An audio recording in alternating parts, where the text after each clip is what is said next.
All right, I want to welcome everyone. My name is Sarah Carell, founder of The Power of Our Story Coffee and Conversation. And today we are celebrating our Independence Day. It's a little early, but we're coming together in appreciation for the freedoms and the strengths that we have.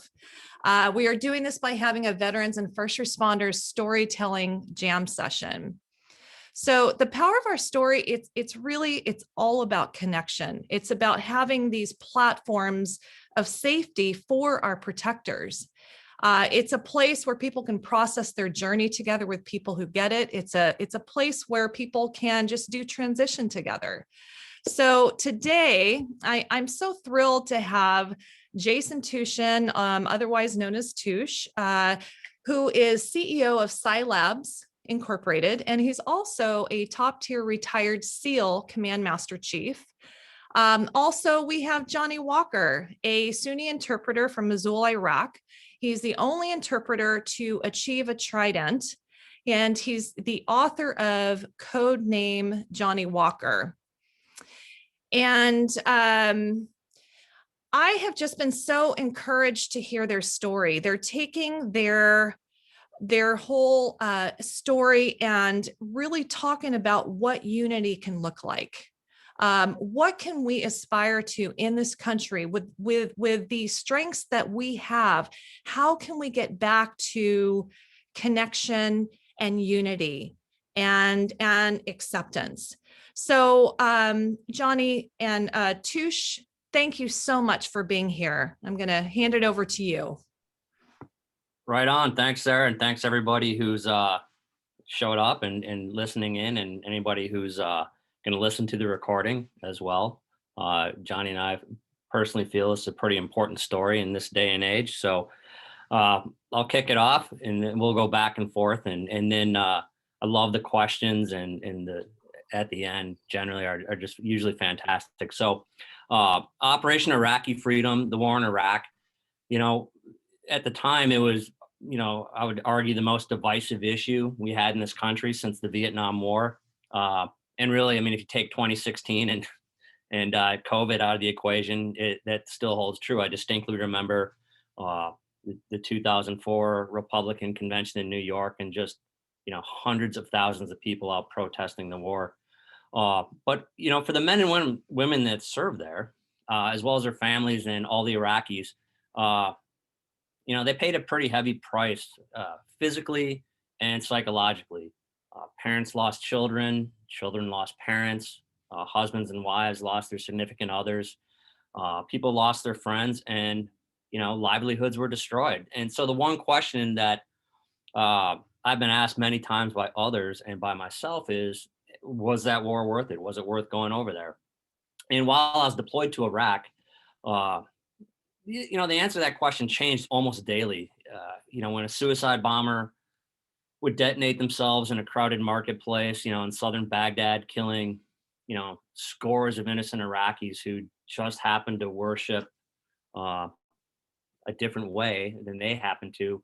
The answer is no. It's incredibly frustrating. But when, Johnny and I and the team would go out and capture an entire Al Qaeda cell responsible for training and equipping, those suicide bombers, then you felt like you made a difference.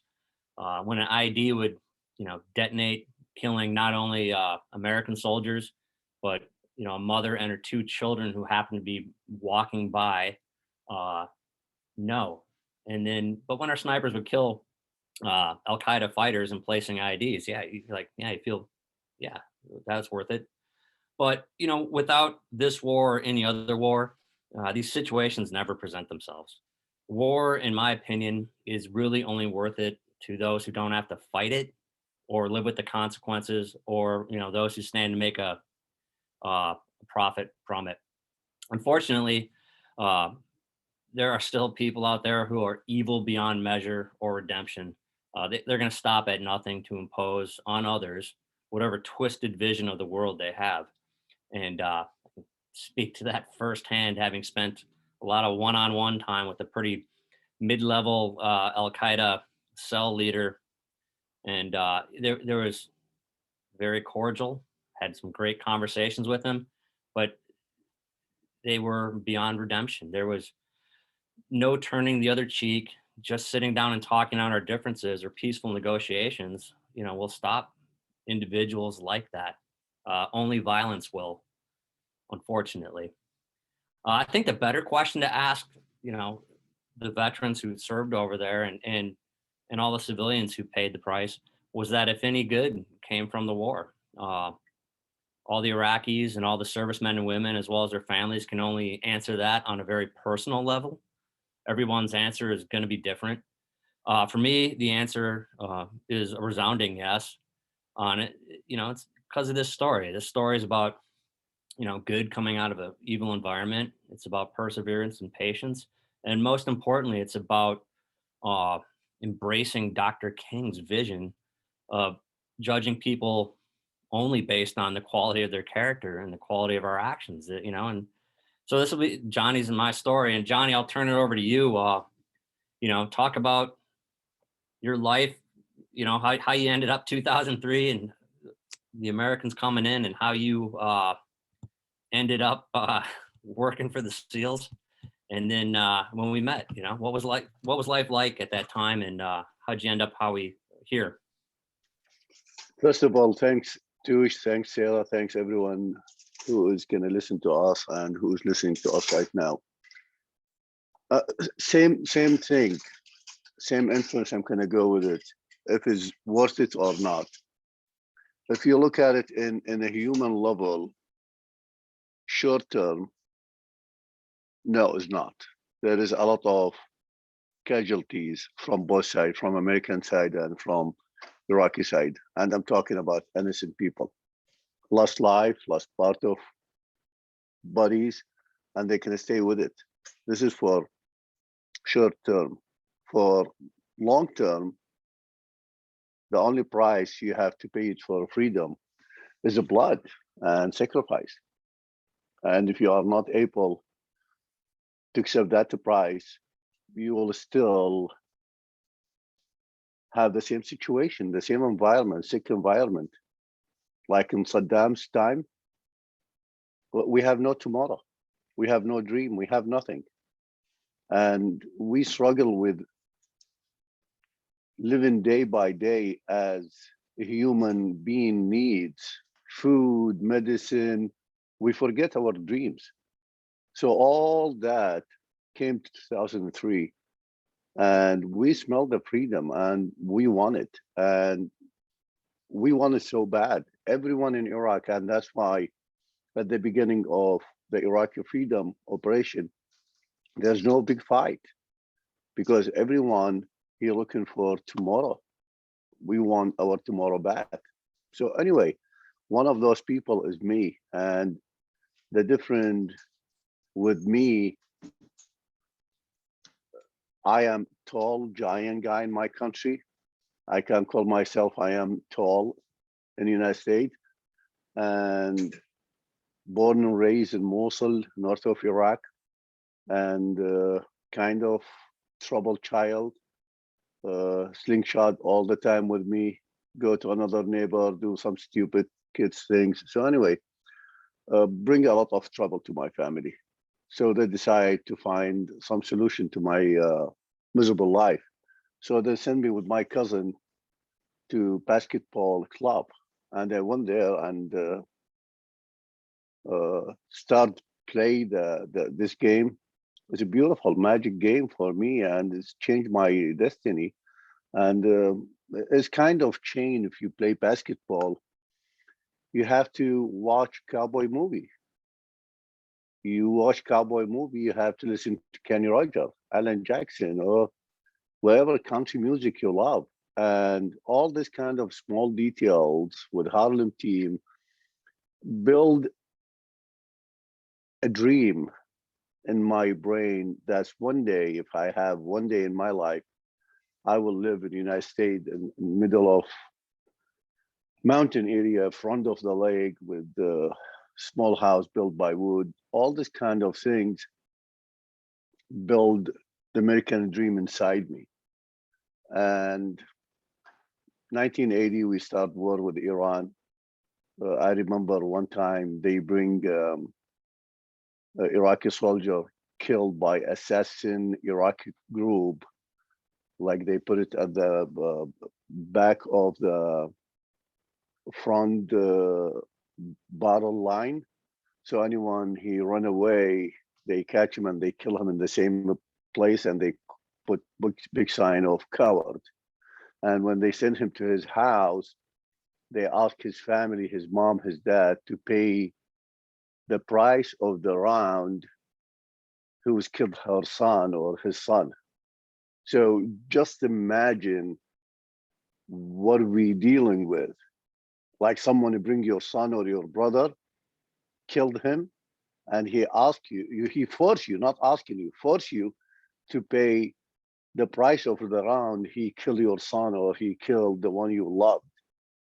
So anyway, with all this struggling, with all this disaster, with this inhuman environment we live with it, we start forget our dream, we forget ourselves, we just like turn our life to survive mode. 2003 American forces came and shit, my dream came to me again and came through without paying penny or go trouble. And I tried to find so bad job with Americans. Part of my dream, and Uncle Sam money is good money. That's what I heard that time. So anyway, none of my tries succeed until one time I'm sitting in my uncle's shop. We drink like local scotch built by home by local people, and they sell it with plastic bag. And I think the first couple shot you drink it, you have some kind of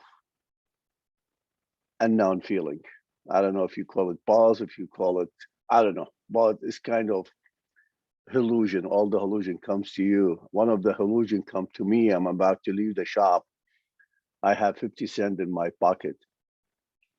Yeah, it's 50 cents and it's worth nothing for million people, but in that time is worth all the world for me, because it's faced me with 3 or 4 options. One option, buy smoke, because I smoke like no tomorrow, crazy. Or take taxi because I live like 7 miles away and I'm kind of buzzed from the drug or the scotch I drink, or keep it and give it to my kids when they go to the school next day. And this is kind of my word in that second. I have nothing to care about it more than the 50 cents in my pocket and the meaning of that 50 cents, where it's going to go. So anyway, walking, I hear like some women, they talking shit about American forces and military police, and they are in front of me, and it looks like, here we go. It looks like I don't have uh, any problem beside the 50 cents. Right now, I have to protect the women. If the American soldier hit the American women or insult them, I have to protect them, part of culture. Same here. I mean, you have to protect women. And I'm struggling now. I accelerate my issue from 50 cents to life and death. It's like, awesome. That's what I need. So it looks like, you know what? Let me walk faster. Maybe I can go to the American unit, military police, and talk with them. And maybe they can let me find solution. So I went, I offered my service for free. And of course, hey, thank you. Do it. So Sergeant Bird, God bless him. So I look at the women when they came, and I saw those women, they are not decent women. They do a lot of bad things in the neighborhood. They fraud the market. They sell bad things to the people. So anyways, it's like they don't deserve any respect or protect. So I look at them, they know who I am, and it's like, oh, what are you doing? I told them, I'm doing what I'm doing. What I need you now to turn around and go back from where you're coming. And they listen to me and they turn around and they disappear. And it's like, that's easy. That's awesome. This is kind of not expected. And while I'm talking with Sergeant Bird, show him my skills in body language, because I don't have English language in that time. And one guy, Iraqi guy, show up and he thought I am interpreter, linguist, and he started talking shit about me and my family. And it's like, okay, you want it. So I catch him and I beat the shit out of him, broken nose, bloody face. And the military police, they just want to separate us. Finally, they separate us. After birth, he asked me if I'm going to work with them. And when I heard you want to work with us, it's like, shit, that's awesome. Yeah, of course. So I left the guy and I started working with Americans. So that's being said, if you look at it, all this transition from level to level is not came through nothing. It came from, it looked like there's some plan, there's something came behind it. And that thing came behind it is me and Tuschen to tell the story today. Long story short, start working American forces, military police, doing a lot of crazy, amazing things, moved to the SEALs. And I remember when I moved to the SEALs, I have interview with JT, God bless him. He passed away a couple of years ago. End of the screening, he says, I told him, did I get the job? Because I'm so embarrassing. I didn't understand any English from what he talking about. And he says, indeed. So I just check his hand, wave my head, and I have no idea what does indeed mean. And I left back to the military police facility, and all the military police, they are standby and they're waiting. And hey, did you get the job? I told him indeed, and everyone, fuck yeah, awesome, this and that. So I knew it. I get the job with the military police, and I cannot wait to put Uncle Sam money in my pocket. But you know, this is not confused me because this looks like a step by step going to where should be going. But the one thing I didn't understand is someone like Tuschen in middle of United States, he is working in some of the restaurant, crazy restaurant, I think Chinese, Asian restaurant, and he became a chef. He went to the Marine recruiter, and for some reason he didn't fit in that place. He went to the SEALs, and he came, who is, and like everyone know him in the SEAL community, the most decent, awesome brother, Jason Tuschen. Can you tell this, please, Jason? Yeah. Well, I was supposed to go. I catch you, brother. Yeah, the guy set me up. No, I enlisted in the Marine Corps and out of high school, and then I was not the most well-behaved child, and ended up the night before I was supposed to go to boot camp, had a few too many drinks, broke my hand, and the Marines said, "Yeah, thanks, Dad, but no thanks. Don't call us, we'll call you." So I ended up doing a few different jobs, but the one Johnny was referencing was uh, I was bussing tables at Benihana's, and the manager came up and asked if, "Hey, busboy son, do you want to become a chef?" And I said, absolutely. So that was I was kind of the token white dude chef at Benihana's in Milwaukee, and then later on in Chicago. And after that, Saddam invaded Kuwait, and I had always had a sense of that everybody should serve some way, shape, or form in their own way. For me, that was the military, and I had heard about the Navy SEALs, and so I was like, I grew up swimming. I love the water. I like the challenge, and I heard it was the hardest training in the world. So, sounded perfect fit for me. And yeah, from the day I set foot at Bud's training, I realized that it was in fact the perfect fit for me. I loved it for all 27 plus years of it. So, yeah. But so with Johnny, he didn't say it, but he was way too crazy for the MPs, and so they shuffled him over to the SEALs, and he was a perfect fit for us. And I'd heard of him when the guys came back from deployment. I heard guys mention this interpreter Johnny Walker, who was good to go, And in 2005, April 2005, I deployed to Baghdad as the senior enlisted leader for a 80-person task unit charged with hunting down, capture, kill Al-Qaeda. About half the group were SEALs. The other half were support personnel. And including that group of support personnel were a handful of interpreters. And all of them were expats from the Middle East, predominantly Iraq, who had emigrated to the United States. And each one of them had these, crazy American dream stories in their own right. One Kurdish guy, older guy, I remember, his village was gassed by Saddam. They lived about 50 kilometers from the Turkish border. The gas hit their village. He grabbed his wife, picked up his 2 infant kids, and they trekked to the Turkish border and spent a couple of years in a refugee camp there before ultimately making it to DC. Another gentleman was a Shia who, after the very first Gulf War, was part in the uprising in southern Iraq. And as we know, Saddam's forces exterminated them. He fled, ended up in a refugee camp in Saudi Arabia for about 4 years, and ultimately made it to Imperial Beach, California on the coast.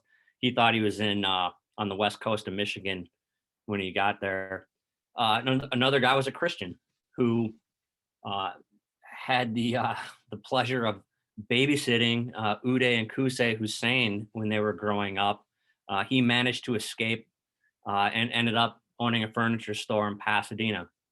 And there was other stories like that. But when I got there was one notable exception, and it was an interpreter named Riyadh, and Johnny Walker. And he did get that name due to his love and passion at the time for the Scotch, bearing his namesake. So, like I said, Johnny's a Suni from Mosul, and Johnny had been working for NSW for about a year or so when I got over there in 2005, and he had a really solid reputation. And the guy I turned over with was like, "Hey, listen to Johnny. He's got a sixth sense." I got to be honest. That said, a very small part of me, it's my first time in Iraq, succumbed to like the stereotype. And in the back of my mind, and it was only a small part, but like I always wondered, like, man, this guy's, he's a Sunni from Mosul, and it's one of the more Al Qaeda sympathetic towns in Iraq. Should I be worried? Thank God. I mean, within days, that stereotype, I threw it out the window. I inherited the values of my parents, and I believe in, hold these truths to be self-evident that all men are created equal.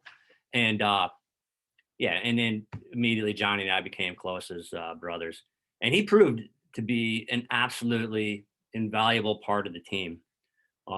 His intuition on target, his ability to ferret out the bad guy, his valor, but also his compassion for the women and children on target played a key role, if not the key role, not only in our success, but in helping change attitudes and perceptions for everybody he worked with.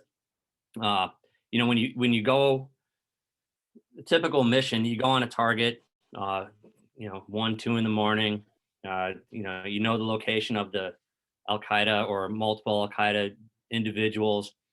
You sneak up there. If the door's open, you try to sneak in. If it's locked, you blow it into a million pieces. And usually within like 20, 30 seconds, the target's secure, and you're separating the elderly and the women and kids from the military age males, if you will, and trying to identify who the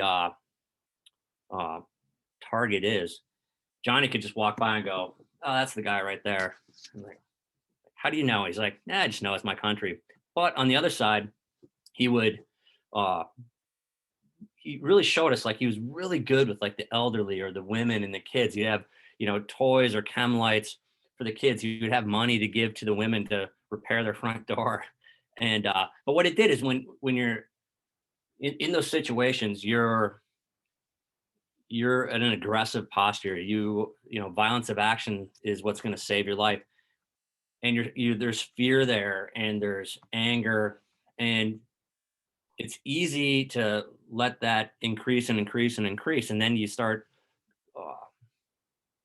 you don't treat people the right way at that point. And so what Johnny did was his ability to he de-escalated our emotions when we would see him interacting with the innocent and treating them one way, and then with the bad guys another way.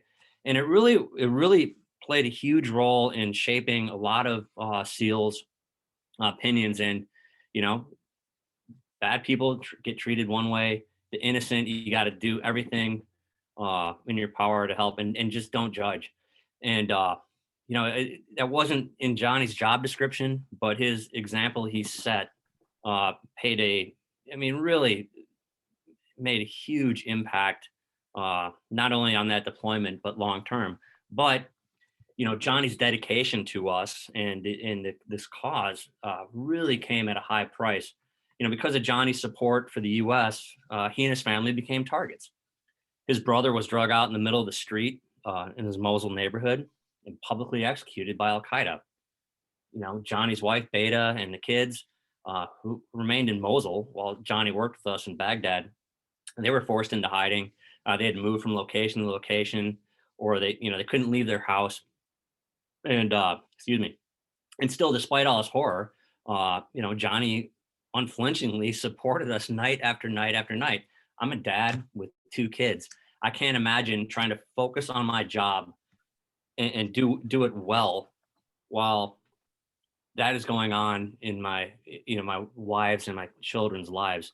And so I absolutely marveled at his ability to compartmentalize what must have been absolutely unbearable stress. And I also began to worry, you know, a lot, and wish there was a way, some way, you know, I could help him. So Johnny, just, you know, I can't do it justice, but please explain like what the danger, what was happening at home with Beta and the kids, and while you were down there in Baghdad working with us. So before I answer your question, brother, I just want to mention, like right now, we're facing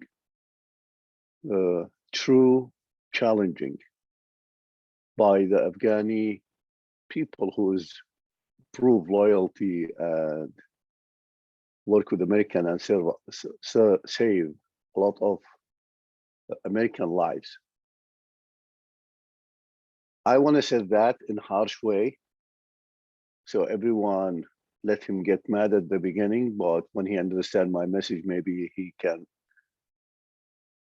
understand it in the right way. We have a lot of broken promises in Vietnam. Until now, we live with it. It's not our fault, it's the people before us, but we still live with it because it's not family reputation, it's United States reputation. So it's touched every one of us. We have same thing in Iraq, and right now we have it in Afghanistan.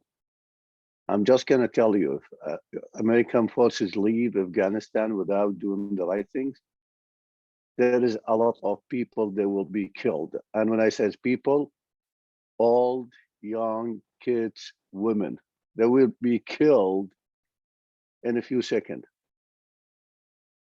So let's do the right things. Let's protect our reputation. Let's protect our promises. So anyway, that's been said, I have to say it. In Iraq, for me, when I go with the teams, we have the most extreme powerful in the world. We have big gun cover us. I have my own weapons. I have a brotherhood. We have tank. We have everything. But my wife, she had nothing beside the faith and love for her kids. And she have to hide and move from house to house every 2-3 weeks. And she faced death. And her wish every time when she facing real death, God, please, I want to die before I saw anything's happen to my kids. So I think this is the real untold hero story for our wives behind us. And I will pay you back, Tuschen. I have good story about Mary Jo. So anyway, this is the situation of my family. They don't live like normal life. They be hunted, and they call them shame name, traitor, spy, infidels, whatever, any names. For me, I've been targeted too, and one time I remember I'm leaving my house, and this is in 2000, beginning of 2005. I think this is the first assassination operation happened in all the Middle East by Qaeda, and they want to kill me, and they follow me, and they try to kill me, and I suspicious them anyway. I tricked them, I took right, and they start to pass me, and I saw the pistol, 9mm, shot me one round, and thank God the round goes to the middle between the two windows. So anyway, I have AK-47 with 75 round magazine, and I killed the driver because I want to kill both of them. I'm not worried about the passenger. And I went to the other guy and I killed him too, because I know if I don't do that, I will be killed. They will kill me. They are not going to leave me alone. And this is like life or death. So anyway, after that, I mean, it's like they shot, the passenger shot me a few times. I shot him back. I don't know. I have good aim. So anyway, and I threw my ID, and people, they start gathering this and that. And hey, what's going on? I told them those motherfuckers work with Americans. They're spies, traitor, piece of shit. Sorry about my language. And all of them, yeah, that's good. Allahu Akbar, this and that's awesome. So my concern now, I have to go back home, because what they do double operation. They hit the target and they hit his family. So I went back and I look at from like distance. There's no attack. There's nothing. I told my family, this is what's going on, this and that. So it's, we facing life and death in every second. But what is make me keep believing in my job is not that I work with Americans or a Christian or Muslim. No, I work with good side of people, no matter what kind of nationality or religious. I work with those people, and I look at Germany, Japan, what happened to them is like those people, they can bring freedom to us. And I'm thinking about the long term of freedom and short term of severing. Yes, we can sever, we can lost a lot of people we loved, we can pay blood, but I want to build the right environment for my kids and my grandchild and my grandchild, and make this country is the foundation of the freedom in all Middle East. And that's why I keep pushing myself to the extreme limit, challenge myself to be the same level of the SEALs, because I didn't went to the bots.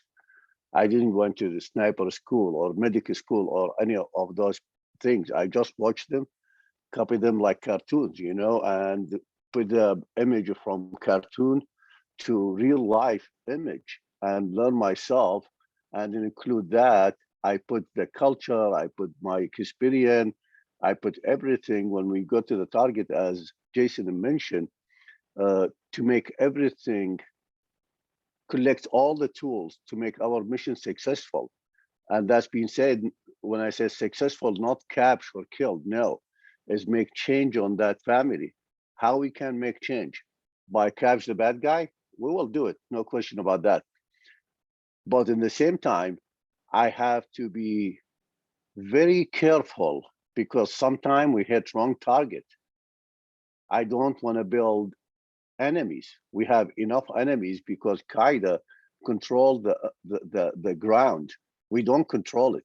We collect our information from sources. Qaeda, they are the sources for themselves. So it's kind of difficult challenge.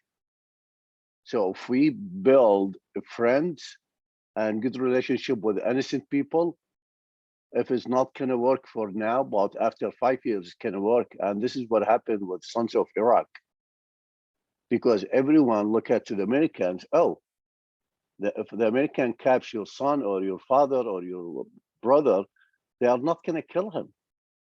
He's going to be in the jail for 6 months, to question him, and they release him. But if the Qaeda capture the one you love, they will kill him.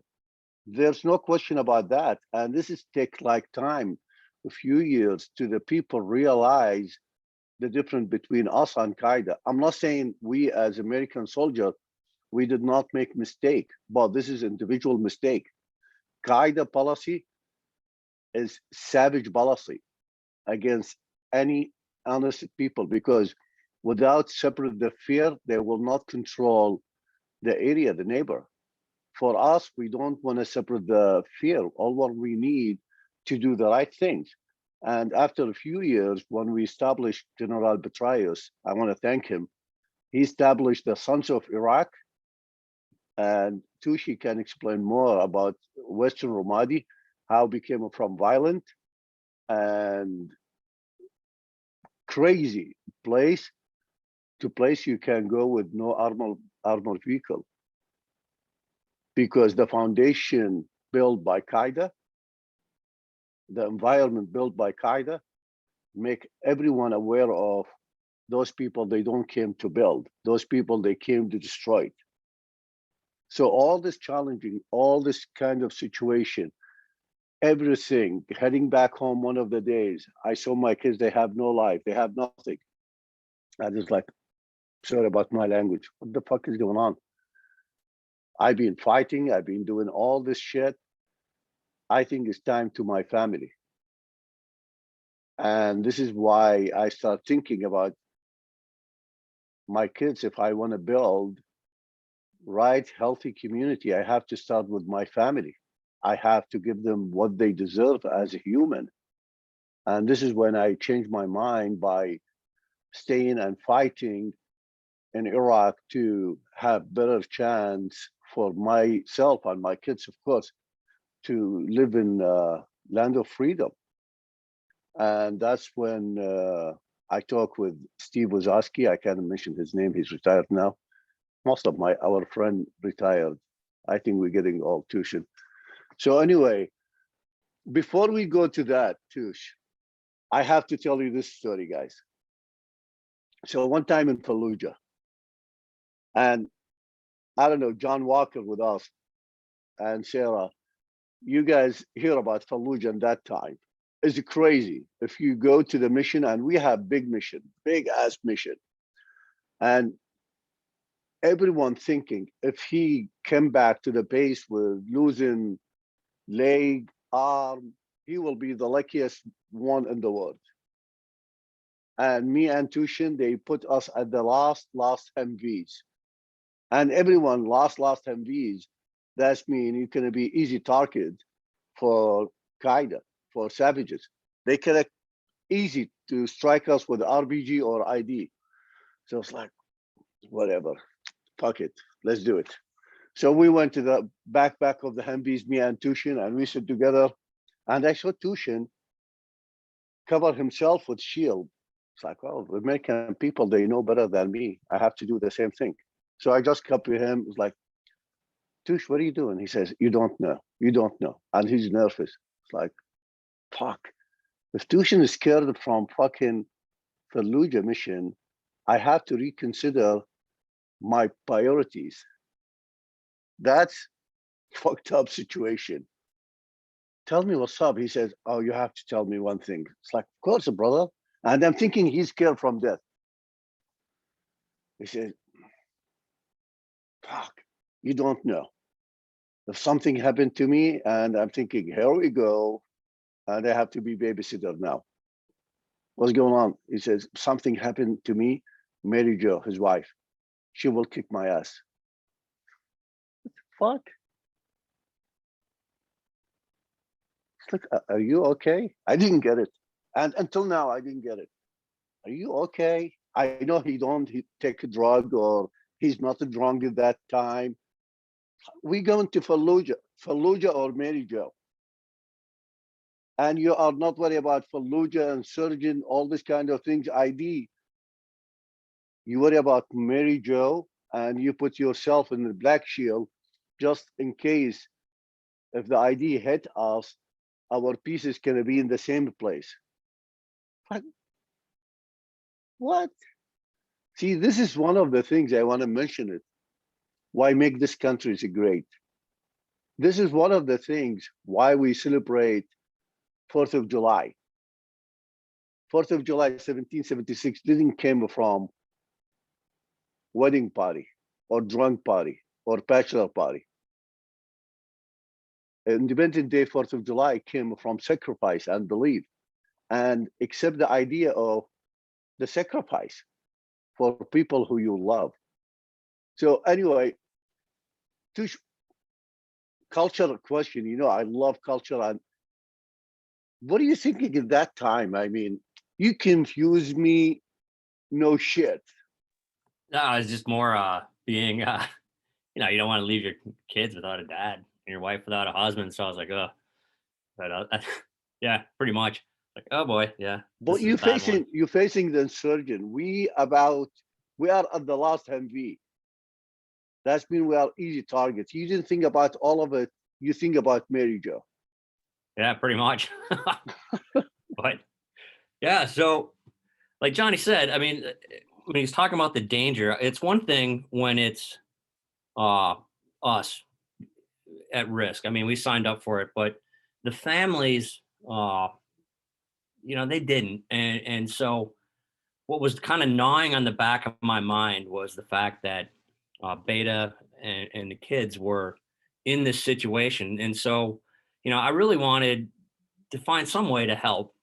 And I did catch wind of a House of Representatives resolution that allowed for a finite number of visas that gave a special immigrant status to Iraqi and Afghani citizens whose lives are in danger due to their support of the U.S. And you know, Johnny certainly fit the bill. So, you know, when I first heard of it, I tracked him down and asked him if he wanted to come to the States. And like he said, he was like, "Yeah, no way. You know, this is my country." He was almost offended the first time I asked him because he truly had this vision of establishing a democracy or a democratic republic in Iraq, where it would be a kind of a beacon of hope, if you will, for the Middle East. And if you look at the U.S. track record in terms of that, I mean, you know, look at Japan's economy post World War II. Look at Germany's economy post World War II. You know, they were on the other side of our wrath during the war, but then they got rebuilt and became some of our closest allies. And Johnny, you know, understanding history, saw that as an opportunity, and so he said no. And you know, I admired that decision, but like you said, well, my time in Iraq, the SEAL Team 7, where I was at the time, came to a close. The new SEAL team came in to relieve us. You know, we did the turnover and got them up to speed, and then you know, it was October of 2005, late October 2005. It was time to depart, and so I remember, oh man, you know, standing on the tarmac at Baghdad International Airport, kind of the military section.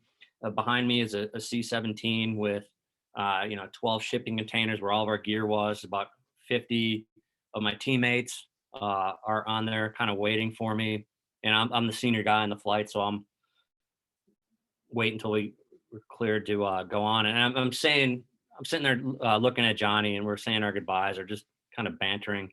But I remember looking at him and just going, damn, this is the last time I'm going to see this man. And you know, over the course of 7 months, he's become, you know, closer than family. And it's a really weird feeling looking at somebody where you're 100% convinced you're never going to see him again. And even then, I mean, I wasn't even sure if he was going to survive the war. And I really didn't think he would, or his family. And it was just a weird spot. So, you know, as we're saying our goodbyes, I'm like, hey man, the offer to come to the States, you know, will always stand. And, you know, and he said, "This is my country again." And I'm like, okay, cool. But at least email me or text me every week. Let me know you're okay. And if you change your mind. And, you know, with that, gave him one last hug and picked up my bag, turned around, walked up the ramp of the C-17, and it buttoned up, taxied down the runway, and took off for Coronado. So, like, I don't know. I actually landed on my anniversary, so 24th of October. But 3 months later, I'm back into the full swing of things of my life in the States. Go to work, hang out with the family, go surfing, and Johnny and I touch base weekly, but really like Iraq and Johnny seemed like a world away, both literally and figuratively. And that changed with a phone call one evening I received in mid-January of 2006. I'm standing in my kitchen, and my phone rings, and I look down at the phone number, and I read the phone number, and I immediately recognized it as one of the voice over internet protocol numbers that we used in Iraq. And my heart started racing. The only reason I would be getting a call at home, from Iraq would be because someone close to me was seriously injured and killed. And my mind went to Johnny and another buddy of mine, Hans, and like, oh man. And so this is going through my head as I'm making a beeline for the front door because I want to get outside of the house, away from the family. Because when I answered the phone and got the bad news, I didn't want them to see me, my initial emotional reaction.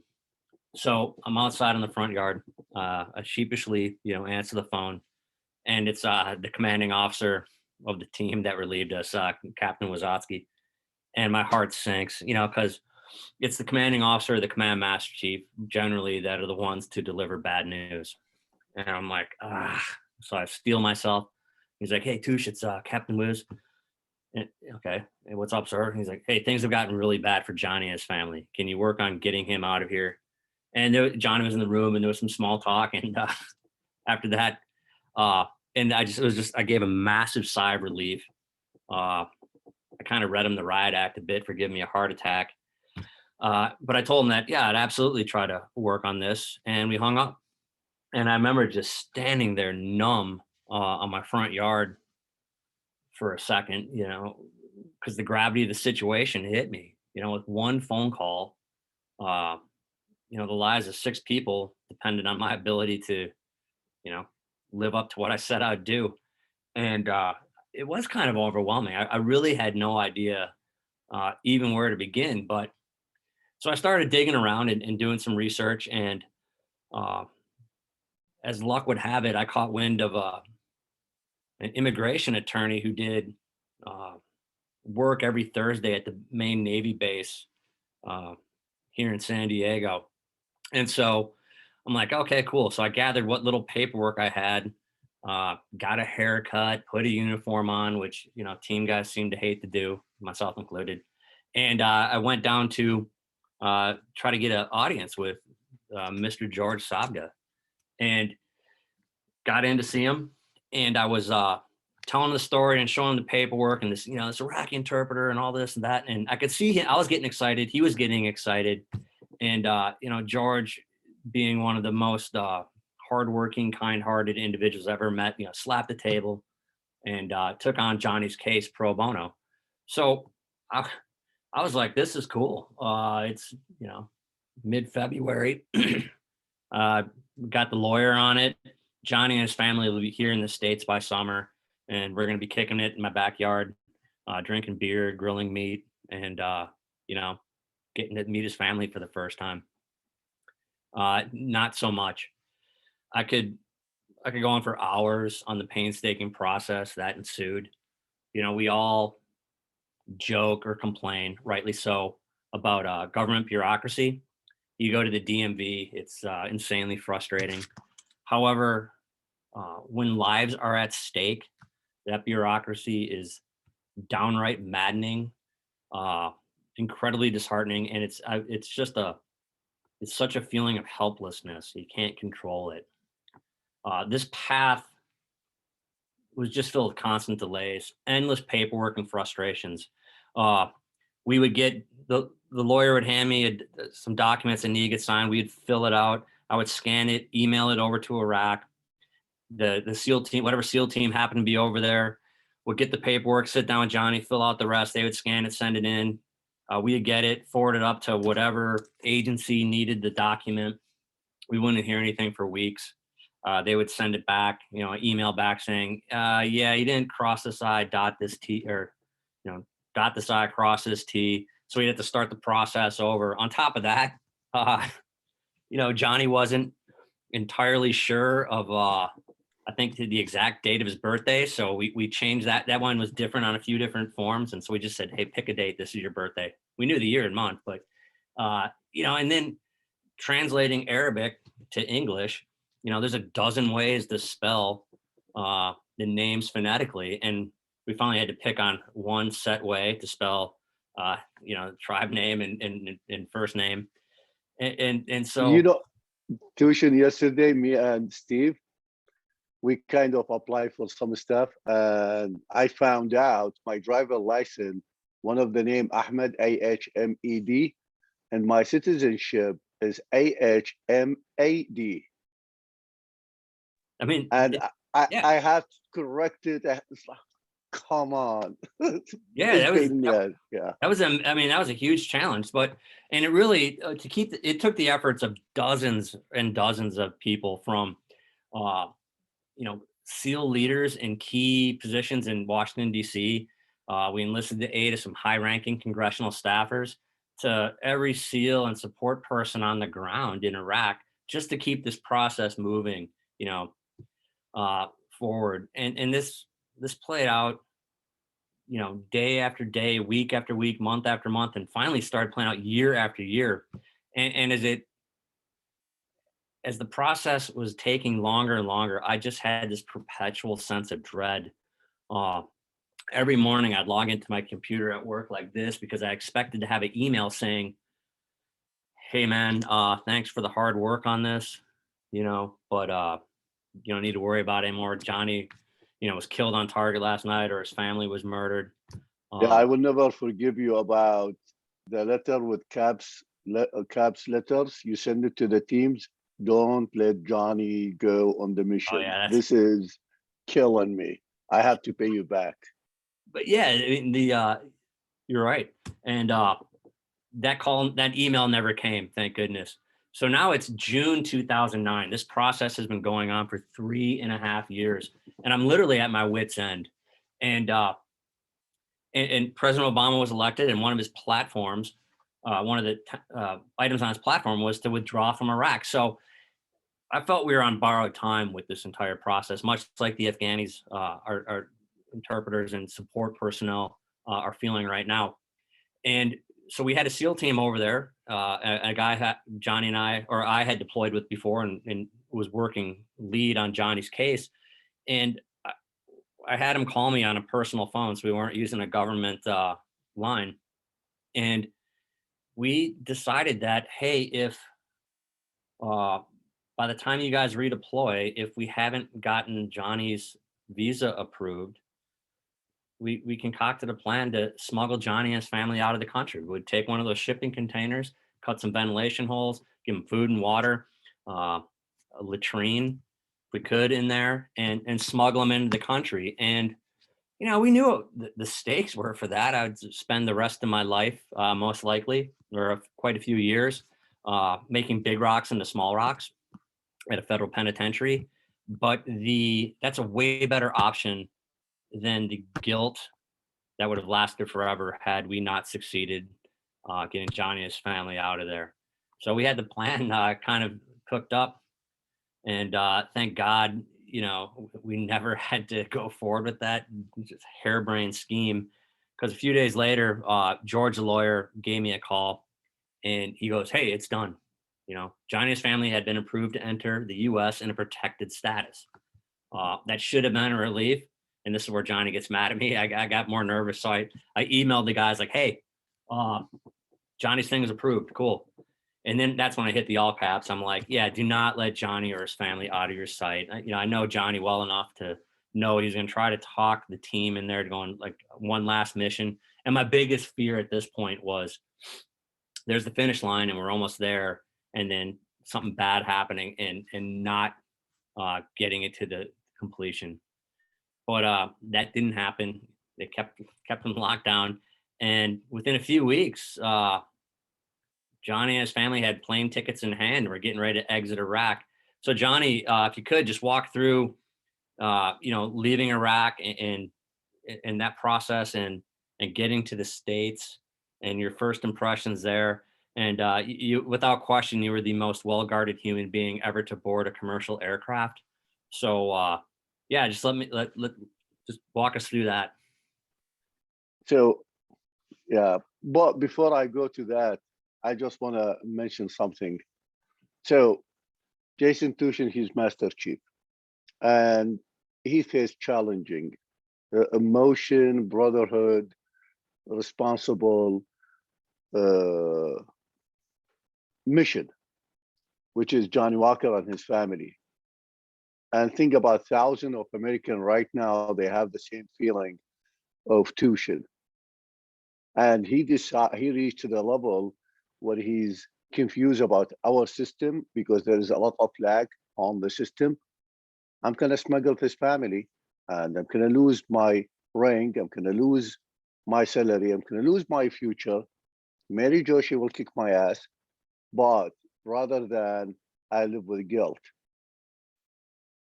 So guys, look at it when we have lack in our system, the people, they cover it. Like another story. In 2007, I have Humvee accident, broken jaw, teeth, shoulder, ribs, a lot of bullshit things. And when I came to the United States, I didn't get the treatment, the right treatment as VA, because I'm not VA. And this is kind of not disappoint me, because I don't depend on this system as much as I depend on the brotherhood of my family, Navy SEAL. But in the same time, the people, they cover it. They cover the lack of the system. There is Bill Way, thanks him so much. He pay everything to have teeth again. And Dr. Reem, she covered the lack in our system. So my point is, this country will survive because of the people, no matter what. Anyway, back to your question, Jason. Oh, just We walk us we through just didn't getting out of the country. What was that like? we didn't believe we are leaving after all what we saw and passing through life and death in every details in our life, me and my family. And I remember early morning, 3 armored vehicle, they transfer us from my house in Baghdad to the airport without stopping at the checkpoint. It looks like I'm Prime Minister of Iraq. And there is a lot of Navy SEAL. You can see them inside the airport with civilian clothes. And they are so, I mean, I don't know, because I work with them, I know them, but you can tell they are so weird. They move in everywhere and they look at it like, he's team guy, no matter what. So anyway, we jump in the airplane. The airplane start taking off like circle because they have to reach to some high level so they can be safe from RPG, from rocket. And I look at underneath me and it's like, holy shit, there is nothing, only dust. And I told Beda, my wife, I told her, you know what? I will never go back to that place. I never go back to that shithole. We land back, not shithole of the people, no. The people, they are awesome. Iraqi people, they are so awesome. But the government came from 1,000 years until now, they destroyed the country. One of the best countries in the world, they destroyed it. So anyway, we land in Jordan, Oman. We stay one night, and next day we flew to United States. One of the team guys, he gave me sleeping pills. I took both of them. One enough. I took both, and I slept. They woke me up like 40 minutes before we landing in the United States.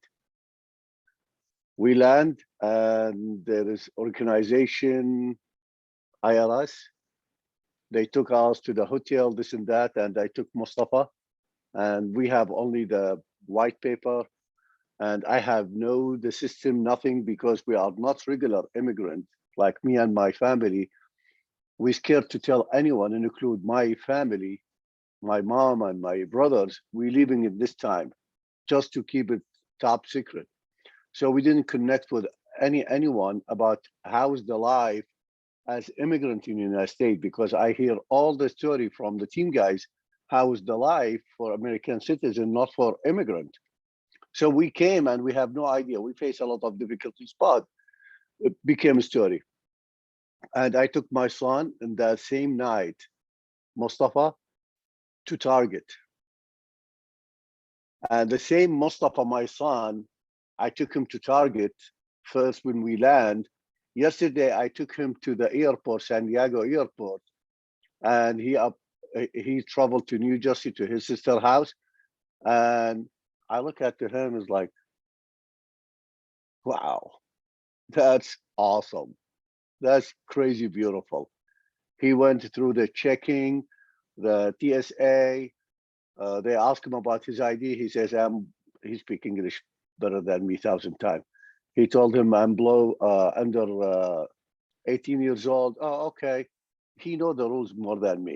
It looks like I need another 40 years to understand something. So anyway, go to Target, buy 3 X large shirts. I never wear that shirt for 40 or 30 bucks, just to prove I'm a human, normal human. I can deal with this type of normal activity. And while my son with me, no one wanna kill us. No one wanna kidnap my son because what I did. Walk back again to the hotel. Next day we flew to San Diego, and there is a lot of SEALs. They are standby with all the uniform and to welcome us. It's so crazy, beautiful feeling to feel you left country, consider your home, to immigrate to country. You feel this is your real home with your family. So that's being said, I just want to say something about, again, Afghani term, because this is kind of bothered me. We have people, they waiting in the border, and some politics, they encourage them to do that. They came from all the way from different country to southern border. I mean, I'm gonna send, I try to avoid politics, but sometimes they push me. So I'm not gonna send message to Biden because he will forget it until someone make his Bluetooth work or something. I'm gonna send it to Kamala Harrison. If you care about those human crossing the border, our border, care about people, risk life to do the right things for the American dream and do the right things. A small compare between those human and those human who is need to immigrant first. If you want to play politic game to reach for what you want, do it, but don't let other innocent people, they pay your agenda price. So anyway, Tuschen. Yeah, so yeah, Johnny and the family landing in San Diego was one of those days I'd been dreaming about for this whole time. I couldn't wait to meet him at the airport, see him again, and meet his family for the first time. Unfortunately, I was in Fort Irwin, the desert, and we were conducting a lengthy final training exercise before redeploying to Iraq. But and so the day finally came when I knew Johnny and his family were going to land in San Diego, and I was literally a nervous wreck pacing around the headquarters building that we had. I felt like a expectant father outside of the delivery room, waiting to get word that, boy or girl, 10 fingers, 10 toes, all good. So I'm pacing around, waiting for this confirmation, of their arrival. And finally around, it was about 9:30 or 10 in the morning, July 9th, 2009, I got that text message ping on my phone, and I looked down and read it, and it was from George, the lawyer. It just said, "Hey, they made it. We have them with us. Everything's good." And man, I read those words over and over again, looking at that phone, and then just hung my head down and felt like the weight of the world had just been lifted off my shoulders. So burned in my memory though is finally linking up with Johnny and his family a few weeks later. I remember standing in my front yard, as he exits the car, and the world's tallest Iraqi steps out with his big John Wayne mustache, and casually strolled over, and it was a surreal moment. I honestly never thought I would see that day come to fruition, and I never thought I'd be standing or with Johnny here, on a Zoom call telling the story. So to circle back to the original question, if it was worth it, like I said, only a psychopath or someone with no skin in the game wants war, but good's going to come out of any terrible situation, and war is no exception. Because of the war in Iraq. Johnny and his family, whom I love like my own, they're here in the States as U.S. citizens, and they're safe, they're free, and living in peace. And Johnny and Beta, just welcome Lily, their first grandchild, into the world as a first generation American. And for me, that makes it all worthwhile. So this story obviously is very personal to me and Johnny, but in my opinion, it's the ultimate American dream story. And there's thousands of those stories out there, but this is what the American dream is about. Second, it shows that helping the underdog, those less fortunate, the most junior person in an organization, or anyone in your span of responsibility, or that that you can help, it's really one of the best ways to make a positive impact in the world. It's the easiest way to make some small sliver of the world better. And if everybody did that, think where we'd be at today. And I firmly believe it's our responsibility as leaders, whether in business or the military or in society, to do so. Most importantly, though, this story, and I think it's critical at this juncture, since 2016, but probably even farther back than that. This story is important because it highlights something that's lacking in this day and age. If you truly want to have peace and civility in the world, and within our own borders, we need to judge people by the quality of their character and the quality of their actions, period. Instead, we have this asinine need to segregate people into different categories based on your race or your religion, your gender, your sexual orientation, your net worth, your political views, how much education you have. And as a result of that, instead of judging people based on things that matter, like character or actions or how you conduct yourself, we stereotype everyone based on, whatever group that we as a society have lumped them into. This story, in my opinion, shows just how ignorant doing that is. Johnny is a Suni. His wife, Beta, is Shia.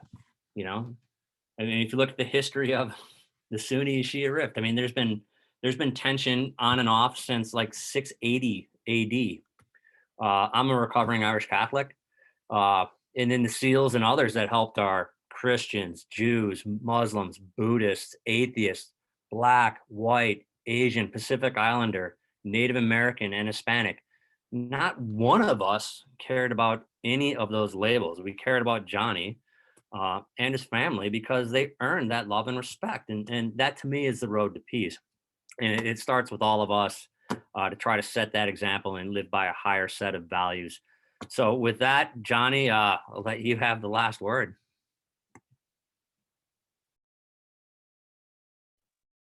Thank you guys for having us again. And yeah, like Tuschen says, if is our journey worth it? Yes, it's worth it with all the meaning. We take it with us, with all the respect, with all the loyal, with all the powerful things we did. Like he mentioned, I have grandchild Lilia, beautiful, amazing. Like yesterday, I look up to her, it's like, I'm having the American dream between my hand right now. I'm having this a human born and raised in this country, and no one can force her to change what she wants. or what she believe or what she like to do. So thanks American dream and freedom to make my second generation of Johnny Walker to have this opportunity to live forever in this land of freedom. So thank you guys so much.